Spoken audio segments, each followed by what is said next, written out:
From epic battle scenes, impenetrable costumes, and impossible stunts, Marvel constantly has their fans' jaws dropping.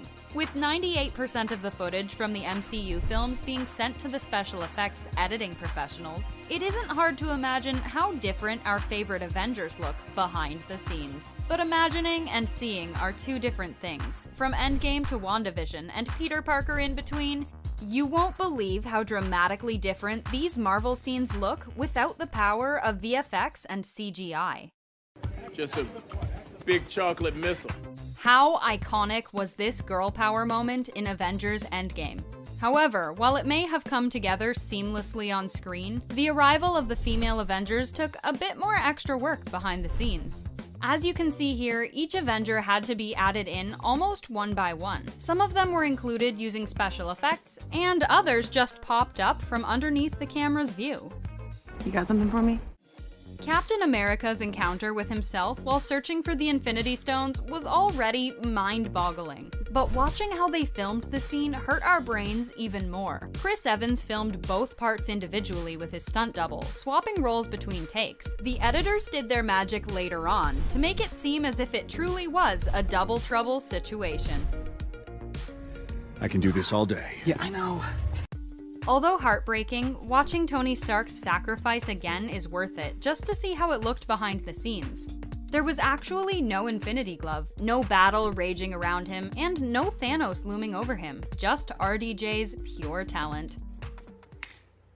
This Vision versus Vision fight in WandaVision took a lot of work.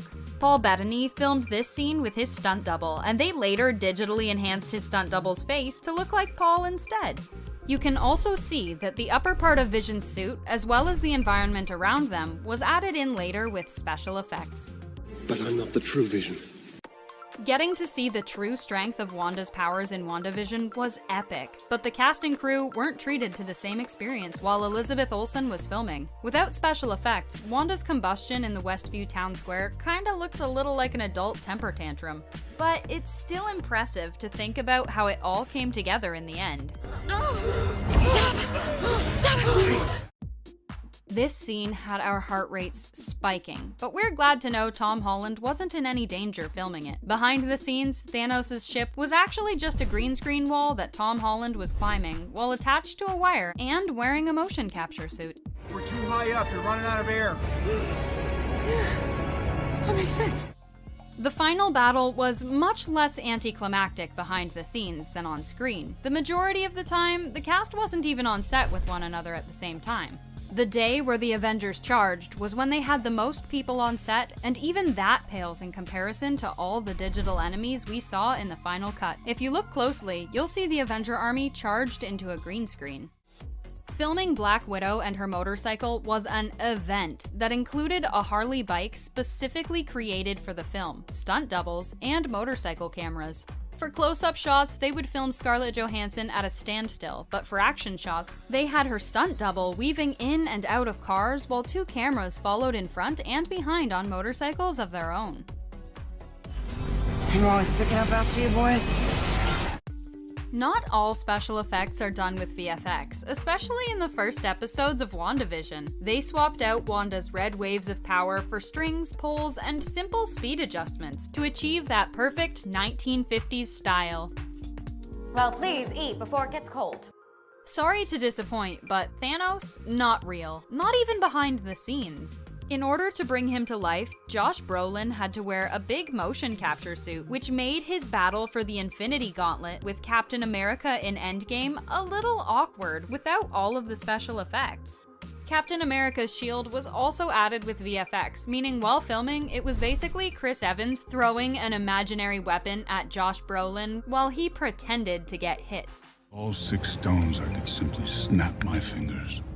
Living on a land full of vibranium would be epic, but unfortunately, Wakanda was all green screen and special effects, including their futuristic planes. However, they still tried to make filming as realistic as possible, like the fight scene between T'Challa and M'Baku, where the set designer created a pretty realistic base for the shoot. Glory to Hanuman.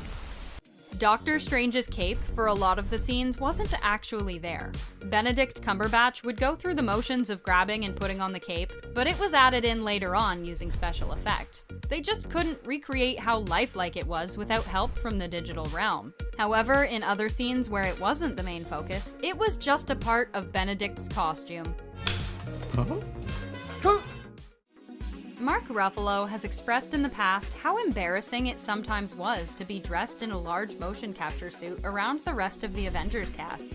While we admit it looks a bit odd, it was also that the editing team could do their magic like in this scene with the Hulk and the Ancient One. He's wearing his suit, but also standing on an elevated surface, in a green screen studio instead of New York.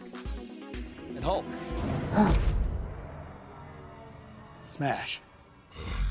It's obvious to see that the Spider-Man illusion battle was completely done using digital effects thanks to the company Framestore. However, how did they get Spider-Man to move so much like Tom Holland? Well, they made sure that they filmed the stunts and movements with Tom in a motion capture suit so that they'd be able to add the extra realism to the scene. Zendaya's part was also added into the digital sequence later on.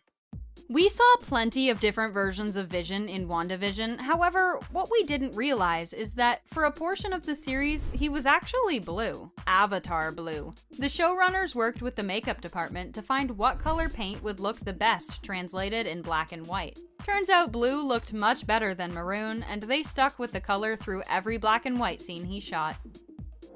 Humans are odd. Valkyrie's entrance was intense, but when you take a peek behind the curtains, the intensity is deflated. The horse she was riding was actually just an animatronic, and the area around her was completely green screen. Even Wanda's magical drop down was done with just Elizabeth Olsen and a harness.